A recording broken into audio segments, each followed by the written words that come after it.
jungle.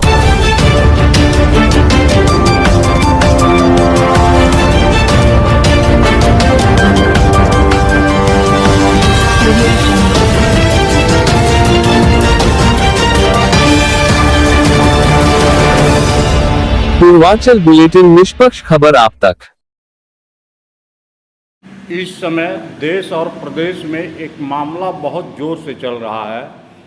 Pakistan के सीमा हैदर और हिंदुस्तान के सीमा सचिन को लेकर जी यह जो है सीमा अपने 4 बच्चों को लेकर के गलत तरीके से इसको पबजी का खेल कहें या अदाकारा कहें या इसको खुफिया एजेंसी की चूक भी कहा जा सकता है, क्योंकि ये जो है भारत में प्रवेश कर गई अवैध तरीके से।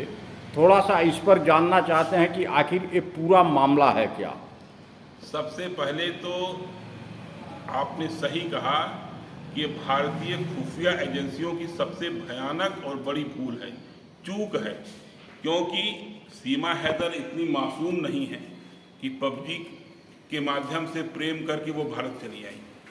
वो 4 देशों की यात्रा करते हुए नेपाल पहुंची और नेपाल के सबसे संवेदनशील खुली सीमा से वो अंदर भारत में प्रवेश कर गई। उनको इसकी जानकारी थी कि यहाँ भारत की सुरक्षा व्यवस्था इतनी लचर है कि हम यहाँ से घुस सकते हैं। इसको मैं भारतीय सुरक्षा व्यवस्था का चूक मानता हूँ।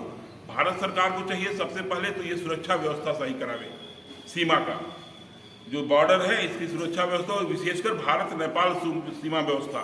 दूसरी चीज, सीमा को एटीएस यूपी एटीएस ले गई है पूछताछ के लिए।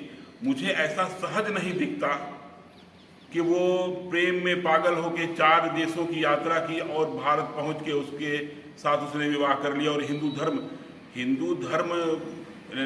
ग्रहण कर लेना, इसका मतलब ये थोड़े हो गया कि वो अपराधी नहीं है। वो अपराधी है, उसके विरुद्ध पूरी कार्रवाई होनी चाहिए, पूरी खोजबीन होनी चाहिए।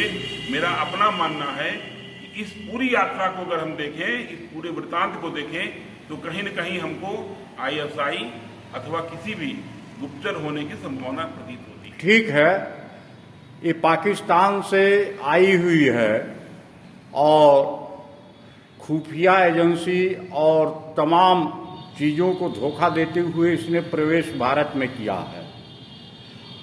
अन्य चीज अलग हो गया, इसने अपराध किया कि नहीं किया, एक चीज में इस पर अपराध है, बहुत बड़ा अपराध है। यह एक बहुत बड़ा अपराध है, यह घुसपैठ की श्रेणी में आता है। और एक चीज इन लोगों को जान लेना चाहिए कि भारत धर्मशाला नहीं है। 1947 से भारत पाकिस्तान बंटवारे के बाद इस्लाम के नाम पर पाकिस्तान अलग हो गया और अवशेष जो हिंदुस्तान बचा, जो भारत बचा, वो हिंदू भारत है, सनातन भारत है। ये धर्मशाला नहीं है कि कहीं से भी मुंह उठावे, सुरक्षित असुरक्षित, नैतिक अनैतिक तरीके से भारत में आके पनाह ले ले। इसका जांच होना चाहिए, इसके विरुद्ध कार्रवाई होनी चाहिए। तो ये मतलब अगर ये तय हो जा रहा है कि इनके अंदर किसी तरह का दोष न होते हुए भी इन्होंने गलत तरीके से अंतर्राष्ट्रीय सीमा के अंतर्गत जो है भारत में घुसी हैं, तो इस पे सरकार को कार्रवाई करना चाहिए कि फिर वापस भेज देना चाहिए।